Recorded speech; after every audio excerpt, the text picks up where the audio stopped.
moçada, tudo tranquilo? Bom, como vocês viram na introdução, nós vamos falar sobre treinos programados. Esse assunto apareceu há algum tempo. Eu fui questionado sobre como é que funciona um treino programado. Eu não faço treinos programados, porém eu tenho um amigo que é um triatleta amador que executa com frequência, na verdade todo dia, um treino programado, seja ele na estrada, seja ele em bike indoor, seja ele na academia. Então logo mais, não é nesse vídeo, mas em um próximo vídeo nós vamos bater um papo com ele para ter uma noção de quanto ele melhorou, se efetivamente dá resultado. Agora, o que é importante bater um papo é sobre as zonas de esforço dentro dos treinos programados. E vamos que tem assunto. Bom, eu peguei com esse meu amigo alguns treinos que ele desenvolve. Vamos dar uma olhadinha em um deles aí. Então aí esse é um treino que ele recebe. Então você tem lá um tempo de aquecimento, 10 minutos, pedalando na faixa de 150 watts. Isso na zona 1. E aí você tem lá um RPM de 74 a 82. Então a intenção é logo mais a gente começar a conversar sobre o que é zona 1, o que é zona 2, o que é zona 3, o que é zona 4 e assim por diante. Nós vamos ver que existem alguns métodos que você literalmente tem que seguir durante o treino programado. Então dá uma olhada no item 2. O item 2 é para ele repetir 6 vezes, é considerado uma função difícil, 4 minutos pedalando a 300 watts, dentro de uma zona 4, a 50 a 60 RPM.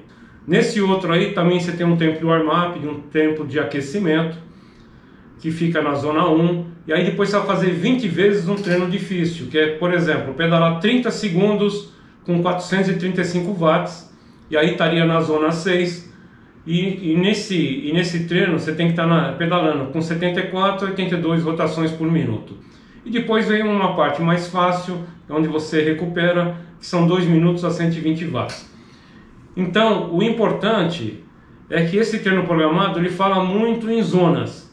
E aí nós vamos dar uma olhada que as zonas, né, de esforço, onde são utilizadas dentro de um treino programado, elas literalmente têm vários métodos e vamos conhecer alguns deles. E como eu disse para vocês, um pouco mais para frente, em um outro vídeo, nós vamos entender claramente o grau de dificuldade conversando com quem executa diariamente esse tipo de atividade. Bom, existem vários métodos para trabalhar com as chamadas zonas de treinamento. Alguns desses métodos estão baseados em frequência cardíaca, outros métodos em potência, outros métodos em percepção subjetiva do esforço. Então nós vamos dar uma entrada em cada um desses grandes blocos para passar para vocês uma noção de cada um desses métodos e a fim de que vocês tenham um conhecimento geral sobre o funcionamento desse tipo de treinamento programado. Bom, vamos dar uma olhada nesse primeiro método. Deixa eu colocar aqui a tabela. Ele é um método muito simples. Você pega 220, o número 220 e diminui pela sua idade. Supondo que a minha idade é de 20 anos, como eu adoraria ter isso hoje em dia, você consegue ter o seu esforço máximo em termos de frequência cardíaca, que seria de 200. E aí você tem as zonas. Nesse caso foi colocado 4 zonas, zona 1, 2, 3 e 4, mas poderia, dependendo do método, ter a zona 5, a zona 6 e assim por diante. A partir daí, nesse método, a zona 1, ela está entre 55% a 65% da frequência cardíaca máxima, que daria um mínimo de 110 batimentos e um máximo de 130 por minuto. E lá na Z4, que seria nesse caso o topo, você tem um mínimo de batimentos de 182 e o máximo de batimentos em 200. Mas esse é um caso, bom, é uma métrica, porém você tem uma dificuldade aqui, que às vezes você tem pessoas com a mesma idade, mas com resistência, resiliência, capacidade diferente. Então é um método geral, mas normalmente não se aplica de forma adequada, porque ele não trata cada indivíduo de forma diferente. E vamos dar uma olhada no próximo método aí. Esse método é chamado percepção subjetiva de esforço. Então você tem que se autoconhecer, porque ele é baseado no seu conhecimento. Então vamos dar uma olhadinha aí. Na zona 1, você tem a respiração normal, você fala bem, conversa tranquilo e é considerado uma recuperação ativa. A zona 2 é quando você está respirando ofegante, você já conversa com pequenas pausas para poder respirar, mas não é essa zona, zona 2, que você queima a maior caloria e você consequentemente tem um maior número de perda de peso. Na zona 3 você já tem uma respiração mais ofegante, você já conforma de forma pausada, você aumenta a circulação, é quando você gera o ácido lático. Na zona 4 você está muito ofegante, você conversa de forma muito pausada, e é quando você tem literalmente a velocidade de corrida. E a zona 5, vamos chamar de punk, é quando você não consegue falar, e é normalmente aqueles sprints que você dá de 1 minuto. Pessoal, quando a gente está falando em percepção subjetiva do esforço, você tem que se autoconhecer, então você tem que acostumar a perceber em que zona você está. Você não tem nenhum instrumento na sua frente que fica te dizendo se você está dentro ou fora da zona que foi estabelecida no treino programado. Vamos falar agora de 2 métodos que utilizam para poder definir suas zonas: o limiar de seu esforço. E o que é o limiar de esforço? É o ponto a partir do qual o seu corpo não consegue mais produzir o oxigênio na quantidade que você necessita para continuar com aquele ritmo, com aquela pedalada.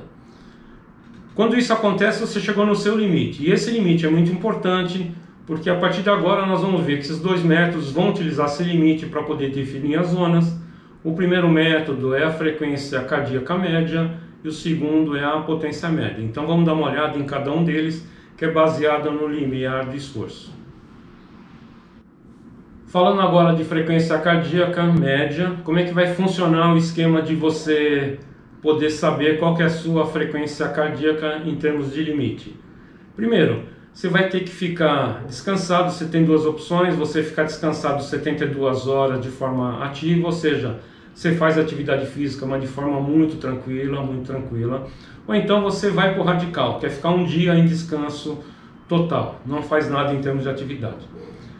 Quando você for fazer o teste de limiar, você literalmente vai fazer durante 30 minutos o seu aquecimento, e durante esses 30 minutos você dá uns picos, muito poucos picos de intensidade, que para você se preparar para o que vem a seguir.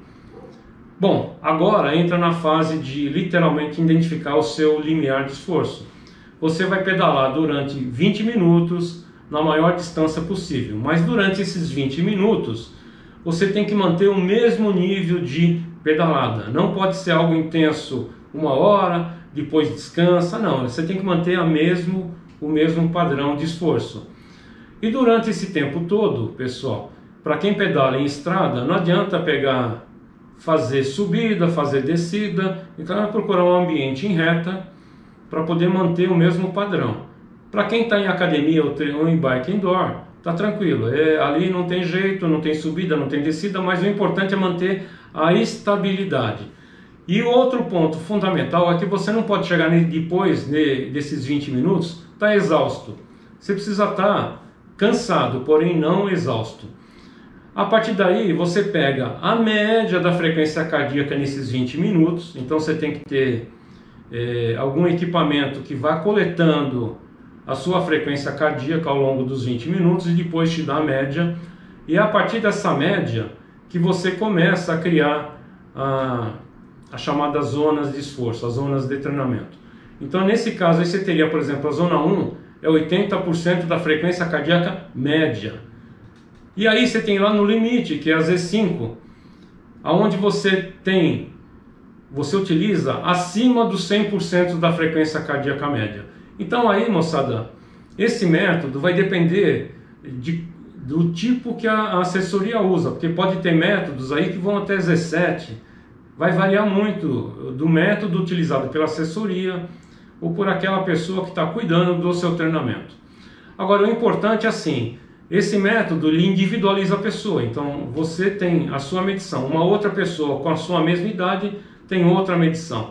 Agora, é importante que de tempo em tempo, de 2 em 2 meses, 3 em 3 meses, você refaça esse teste. Por quê? Porque você eventualmente progride, e como existem alguns casos que a pessoa pode retroceder devido, de repente tem alguma lesão, então ela pode retornar a um ponto inicial, e aí você tem que fazer essa medição de forma frequente. Então vamos dar uma olhada no outro método aí. Esse outro método trabalha com potência, ela utiliza o conceito lá do FTE, que é o limiar da potência, que é o Functional Threshold Power. Pessoal, para poder trabalhar com potência, você tem que ter equipamento que literalmente captura a potência que você está gerando durante a pedalada. Para quem quer fazer esse treino em bike, em estrada, é um pouco mais caro, você vai ter que instalar um sensor de potência. Existem alguns aplicativos que você utiliza no bike indoor, que ele calcula a potência independente de você ter um sensor. E na academia ele já tem lá o sensor devidamente instalado na própria bike. Bom, isso é importante. Ele tem o mesmo princípio em termos de coleta do limiar de esforço anterior da frequência cardíaca. O princípio é o mesmo. Você vai fazer um aquecimento de 20 a 30 minutos, põe lá alguns picos de potência para preparar o seu corpo. E aí você vai pedalar 20 minutos e você vai tentar pedalar a maior distância possível. Você vai manter a mesma pedalada do início ao fim. Não adianta chegar no fim desses 20 minutos exausto, não é essa a intenção. Você tem que manter literalmente a mesma pedalada e não chegar exausto no final. E como é que funciona? Você, no final desses 20 minutos, você tem que obter a sua potência média. E aí você vai fazer algo para poder calcular as zonas. Você vai pegar a sua potência média, vai multiplicar por 0,95 e você vai ter o seu FTP. Então nós não estamos falando de potência máxima, nós estamos falando de potência média. Isso é muito importante. Então, por exemplo, se você pedalou, deu uma média de 240 watts durante os 20 minutos, se você multiplicar 240 por 95, vai dar 228. Então, a sua potência média vai ser de 228 watts. E aí você tem, por exemplo, essa tabela de definição de zonas. Zona 1, recuperação ativa, vai até 55%. A zona 2 é uma zona chamada resistência, vai de 56% a 75%. E a zona 5 seria onde você tem a sua capacidade máxima de oxigenação, ela vai de 106% a 120%. Bom, moçada, eu vim aqui passar para vocês essa ideia. Nós não vamos esgotar esse assunto, nós vamos conversar num próximo vídeo com esse meu amigo que executa esses treinos de forma praticamente diária, porque ele é um triatleta amador. Então nós estamos falando de uma pessoa normal, que enveredou pelo caminho do triatleta, assim como muitos outros, mas nós vamos focar nesse caso no ciclismo. Mas o mais importante, pessoal, é você procurar uma boa assessoria, algum treinador de bike que literalmente consiga te apoiar na definição das suas zonas, em você conhecer os seus limites, preparar um treino para você, porque o treino não dá para ser geral, como vocês deram uma olhada. Você pode variar de média, de potência de pessoa para pessoa, mesmo tendo a mesma idade, mesmo tendo o mesmo peso. Você pode mudar de frequência cardíaca entre pessoas e vale a mesma regra, se tiver o mesmo peso, se tiver a mesma idade. Espero que eu tenha conseguido passar uma noção. E é isso, moçada. Curtiu? Deixa o like aí e vamos que vamos!